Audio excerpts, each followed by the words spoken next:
કેમ છો? મજામાં? સુવાક્યની દુનિયામાં, સુવિચારની દુનિયામાં આપનું સ્વાગત છે.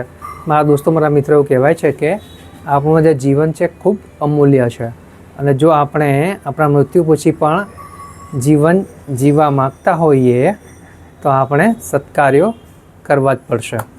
આવી જ કોઈ વાતને સુવિચાર તરીકે કોઈ અજ્ઞાતે ખૂબ સરસ રીતે લખ્યું છે. આજનો જે સુવિચાર છે તેનો વિષય છે જીવન, લાઈફ.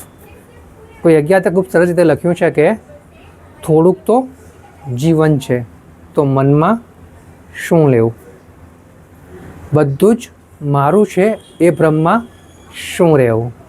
મારા મિત્રો, વાત ખૂબ જ સીધી છે, ખૂબ જ સરળ, એટલી જ મહત્ત્વની છે. અહીંયા જે વાત છે તે આપણા જીવનની છે અને આપણા મનમાં ચાલતા સતત સંઘર્ષની છે.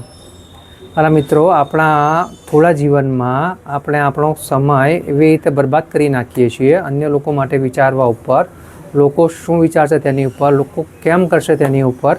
આ બધા વિચારો આપણા જીવનને વધારે પડતું નાનું કરી નાખે છે અને વાત છે બધું જ મારું છે, બધું જ હું ભેગું કરી લઉં, બધામાં આગળ વધી જાઉં.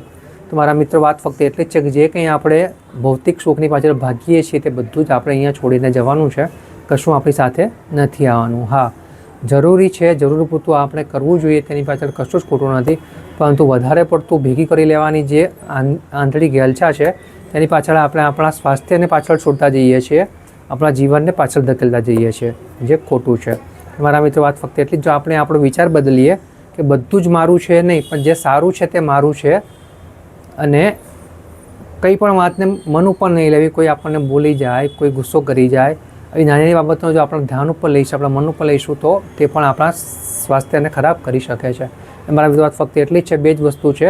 એક તો દરેક વસ્તુને મન ઉપર નહીં લેવી અને બીજું છે બધું જ મારું છે તેવું નહીં કરવું. જો આટલું આપણે સમજી શકીએ, આટલું કરી શકીએ, આટલું વિચારીને આગળ વધી શકીએ, તેની પર કાર્ય કરી શકીએ તો મારા મિત્રો, આપણું જીવન ખરેખર અમૂલ્ય છે, ખરેખર વધારે મૂલ્યવાન થઈ શકે છે.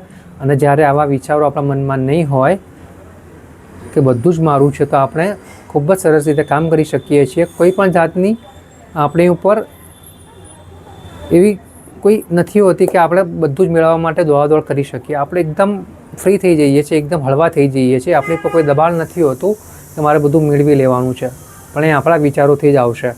તો બસ મારા મિત્રો, વાત ફક્ત એટલી જ છે કે આપણે બધું જ મારું છે તેને છોડી દઈએ અને દરેક વસ્તુને મન ઉપર ના લઈએ તો આપણે જે અમૂલ્ય જીવન છે તેને વધારે કિંમતી બનાવીને આપણા મૃત્યુ પછીનું જીવન પણ આપણે જીવી શકીએ છીએ. જરૂર છે થોડો વિચાર બદલવાની, થોડા કાર્ય બદલવાની અને આગળ વધવાની. Thank you.